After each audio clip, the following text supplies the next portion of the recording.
Greetings, Professor Abrams, Stephanie Bennett, and this is for Pentateuch Exegesis Final Project.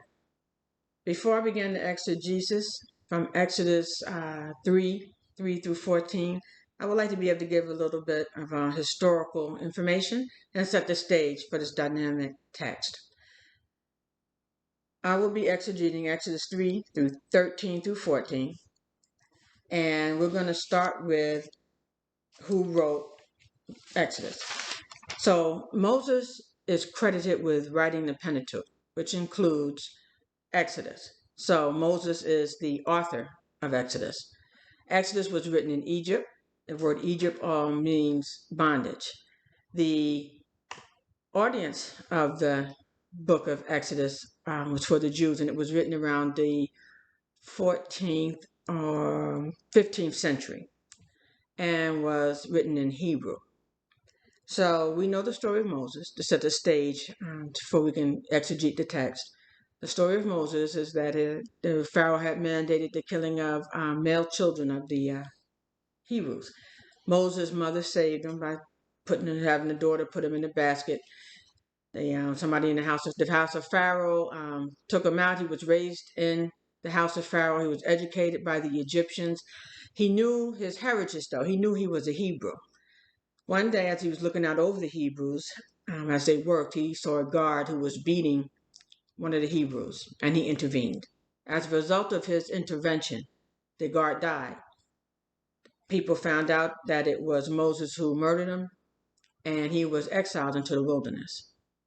Now, one day while he was wandering the wilderness, he came upon a family that were being attacked by some shepherds. Once again, Moses intervened, and he helped that family and was able to draw water for them and to water their flock. I'm saying this because this sets up the stage of who Moses is. He is someone who intervenes when he sees an injustice. So now we flash forward to Moses on Mount Horeb. Mount Horeb, the mountain of God, is what it means, is also referred to as Mount Sinai, which means hatred. And it means hatred because other nations hated the Jews because they were jealous that the Jews received the word from God. So Moses is on Mount Horeb, the mountain of God, or Mount Sinai, which means hatred, and he comes upon a burning bush. Now, the burning bush represents the resurrection of the Jews, and the bush that burns but is not consumed also points to Jesus' death, but not actually dying. So he died but had no death. So he overcame death. So the burning bush also was symbolic in this instance. So Moses, excuse me, is on Mount Horeb and he's talking to a burning bush to God.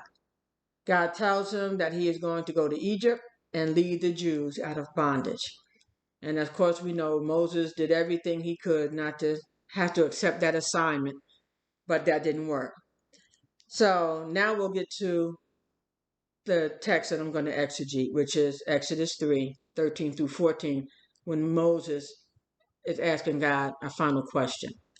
So Moses said to God, when I come to the Israelites and say to them, the God of your fathers has sent me to you, and they ask me, what is his name? What shall I say to them? Now, before I go on any further, let's take a look at what this little piece of the scripture is saying.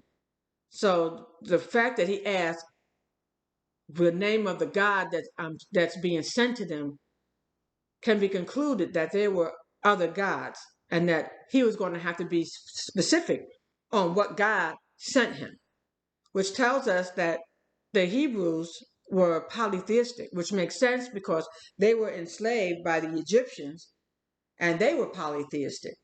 So that's the first key in this text.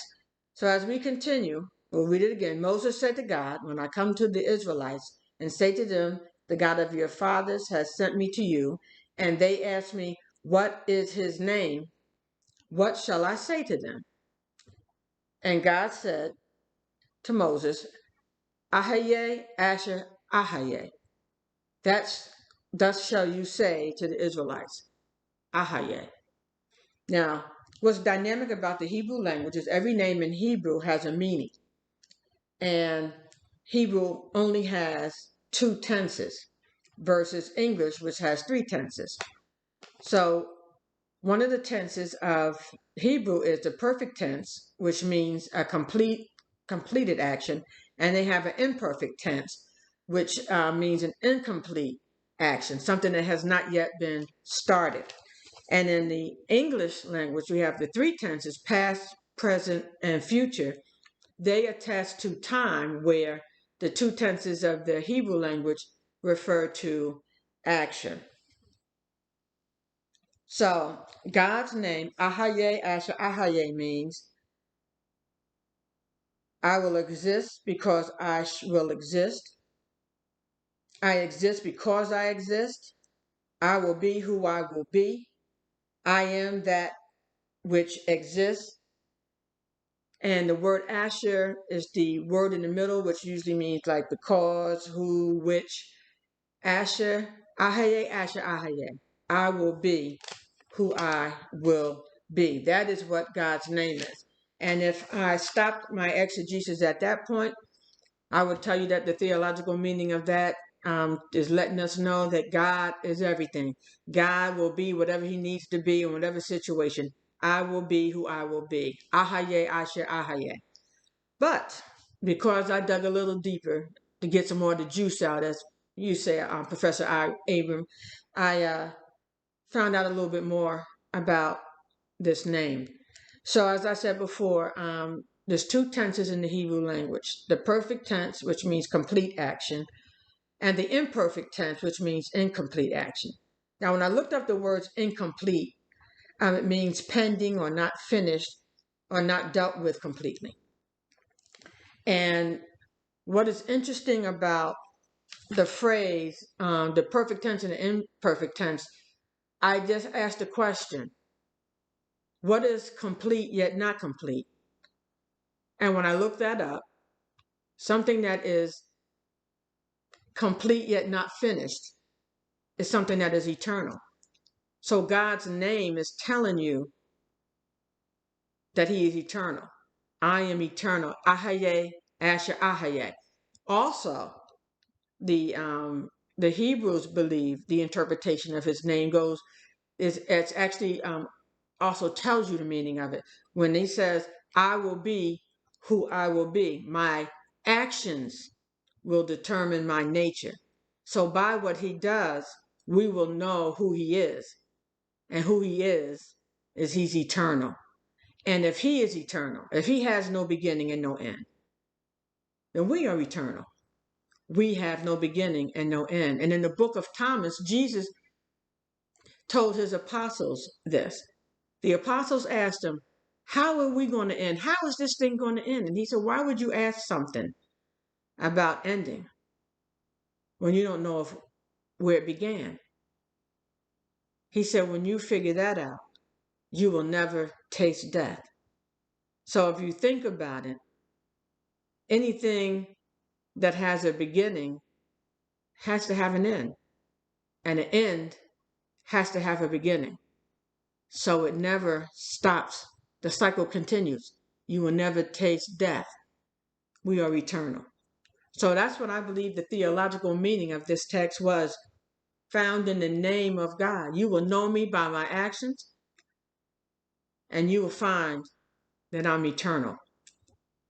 There is no beginning, and there is no end. We are eternal. Thank you.